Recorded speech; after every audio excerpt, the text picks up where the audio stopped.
To extend a warm welcome to all members of the Cabinet, other members of the Council, members of the public and officers in attendance at today's Cabinet meeting on the 5th November 2025. Welcome to members of the public and press who may be watching the meeting live on YouTube. I am Councillor Jill Cleary, Leader of the Council and Chairman of the Cabinet. I would now like to hand over to Democratic Services to read the housekeeping note. Please note this meeting is being broadcast live on the Council's website and on YouTube. It will remain available for a minimum of 12 months. Please can those in attendance use your microphone when speaking and turn it off when you've finished. Please turn any mobile devices to a silent setting for the duration of the meeting. If the fire alarm rings, please can everyone leave the room immediately using the nearest fire exit. Do not use the lift. Please go to the fire assembly point located at the bottom of the car park by the garages. Thank you. Please would members introduce themselves during the meeting if not already introduced by name. Apologies. We have received no apologies for Cabinet. Item 1, Leaders' Announcements. We have now started our new waste and recycling service in the Phase 2 area to another 15,000 homes. Staff at our Ringwood depot have been trained on new collection methods, the in-cab technology, new routes and new safety procedures. Bless you. The introduction of weekly food waste recycling has been well received by residents and our crews have been praised for their professionalism and approachability. Moving on to our housing service, we have recently responded to the changes brought about by the new legal protections for tenants, commonly known as AWAB's law.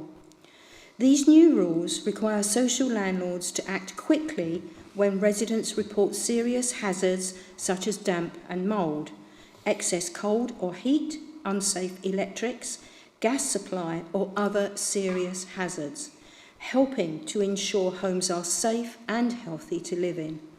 We have always taken our responsibility to our tenants seriously, but this is an important additional step in making sure hazards like damp and mould are treated with the urgency they deserve.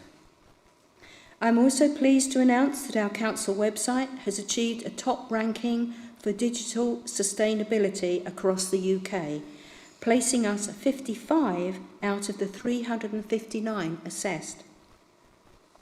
And finally, you would have seen that we have paused the next stage of the local plan review consultation to ensure that the government's local government reorganisation consultant, expected to be launched in the coming weeks, is given the necessary focus it deserves.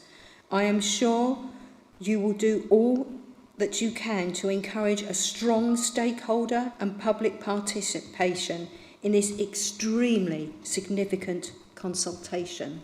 Thank you. Item 2, Minutes. Do Cabinet agree the minutes of the meeting held on the 1st of October 2025 as a correct record? Agreed. Agreed. Jill?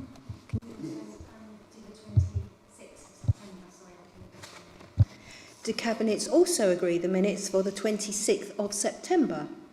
Agreed.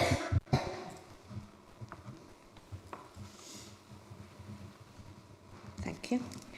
Item 3, Declarations of Interest. Do Cabinet members have any declarations of any pecuniary or any other interests in respect of the business for this meeting? Councillor Steve Davis. Yes, thank you, Chair. As a Director of Appletree Housing, I will not take part in that discussion. Thank you. Do I have anybody else? No?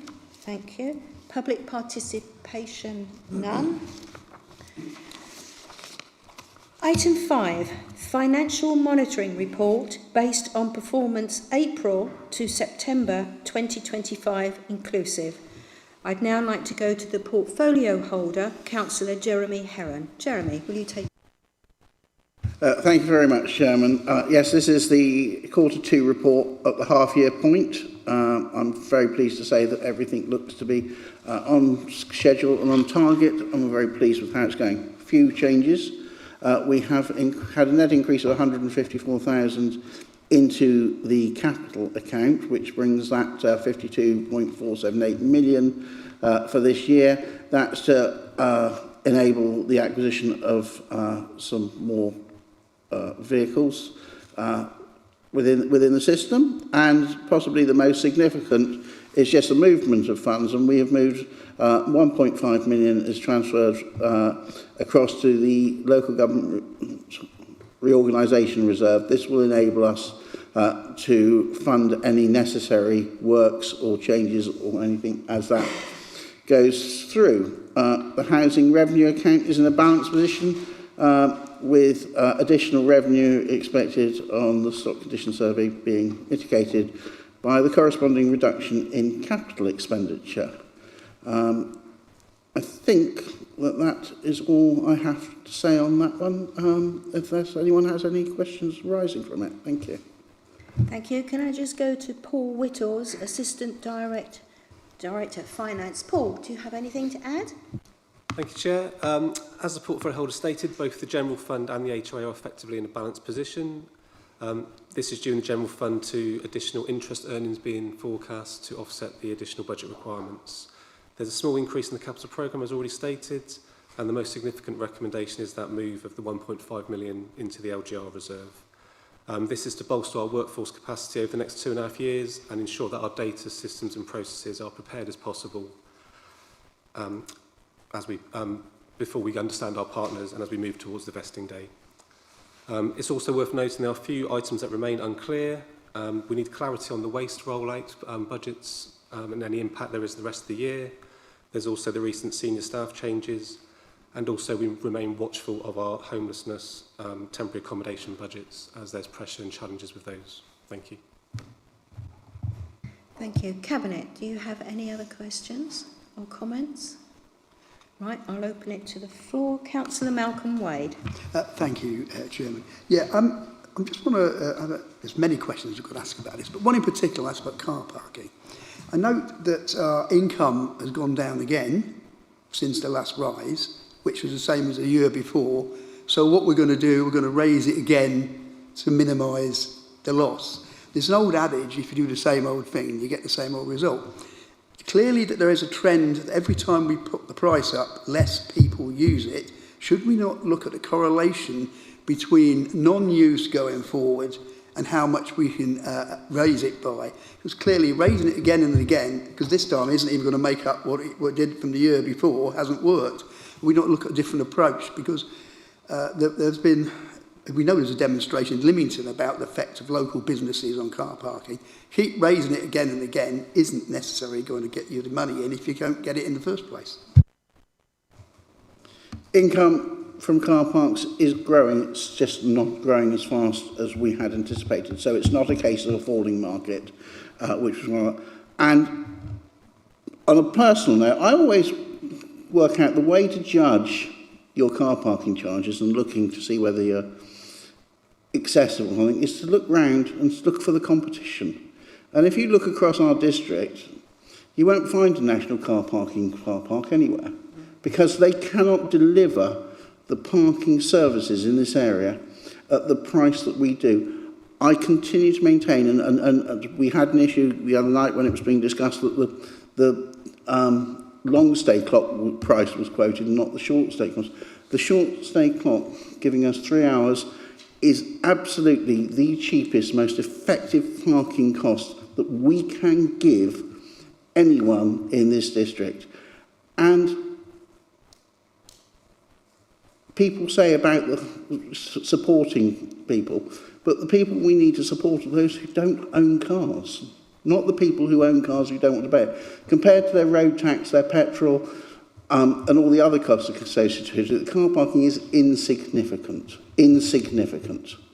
Whereas if we drop that charge, what we're doing is putting the cost burden across all our residents, even those who can't even afford a car.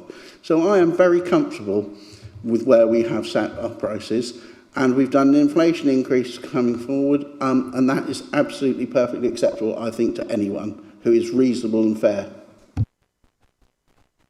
Thank you. Can I just pick you up on your other point?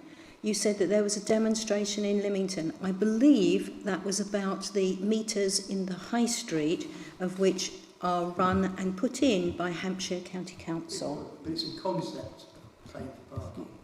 Yeah, but it's County Council, not us, done that. Thank you. Any other members of the floor? No? Okay. Can I take you to the recommendations on page 3? Sorry, yeah, recommendations on pages 3 and 4. Do Cabinet agree? Agreed. Thank you. Item 6, Appletree Property Group AGM 2025. Again, I'm going to go to the portfolio holder, Councillor Jeremy Heron. Thank you very much, Chairman. Just to reiterate for those, I mean, I'm pretty certain that everyone in this room is well aware of this fact, but just to reiterate, of course, this is nothing to do with our housing revenue account or anything to do with that. This is an entirely independent property company that stands within the district and supports a different area within the housing section. As you know, the AGM, this is because the AGM has been held. We continue to do very well on the properties that we already hold within that company. People who follow this will note that we have stopped purchasing at this point in time, and that is because in order to purchase, what we do is we invest the council's money across into the property company, and the returns given currently on the money markets and such like mean that it is better to keep it within the council and to continue to work on those and to support our core groups. However, it continues to have an increase in income, and in last year it made a further 29,000 and continues to perform very well, and we're very pleased with it, as I say, offering an alternative form of housing within this district. Thank you. Thank you. Once again, Paul Whittles, can I come to you? Thank you, Chair. Yes, as the portfolio holder mentions, there's been no further acquisitions in the period. Income has increased, as mentioned. Also, the market value of the portfolio has gone up by around £500,000. The company did make a loss of £29,000, but all key performance indicators are doing well with all compliance matters in date. There are low level of arrears, a reduction in void periods, and maintenance orders are also reasonable. This is reflected in the tenant survey responses, with a significant majority being very satisfied with the services provided. And the recommendations also ask Cabinet to endorse the objectives of the group. These are detailed on page 42, but naturally includes consideration of LGR, the new Renters' Rights Bill, as well as ongoing operational activity regarding potential acquisitions, maintaining the high standards of quality and reducing voids and maximising income. Thank you. Okay, can I also go to Councillor Alan O'Sullivan? I believe you hold a place on the board. Thank you, Chairman. Just a couple of other points to that is that our preference is to let properties to people with local connections in the New Forest, and we also want to be the landlord of choice. We have obviously got we have in fact done surveys, and we've virtually got 100% satisfaction from all our clients. Well done, thank you. Cabinet, do you have any further comments? No. Take it to the floor. Councillor Malcolm Wade. Thank you, Chairman. Yeah, just a question about the implications of LGR. Will this be able to, this company be transferred to the new authority as it is, from a legal perspective, or do we have to wind it up and do some other strategy? It's an asset of this council, and like every other asset, will move across into whatever the new authority becomes. Just exactly the same as every other asset that we own. Even though it's a legal entity? Even though it's a legal entity. Oh, interesting. Thank you. Alan Bethune, do you want to make any comment on that? I saw you shaking your head. No, I think the portfolio holders answered the question perfectly, Chairman. Thank you. Right, can I take you to the recommendation on page 21? Cabinet, do you agree? Agreed. Thank you. Item 7, appointments to outside bodies. That comes under my portfolio, and the recommendation is that the appointments to the New Forest National Park Authority be agreed as follows for the remainder of the 4-year term ending in May 2027. Conservative, Barry Rickman and Derek Tipp. Liberal Democrat, Caroline Rackham. Independent is Joe Riley. Cabinet, do you agree? Agreed. Agreed. Thank you. Right, there is no further, let me just turn over the page just in case. There is no further work for us to do this morning. Thank you for your attendance, everybody.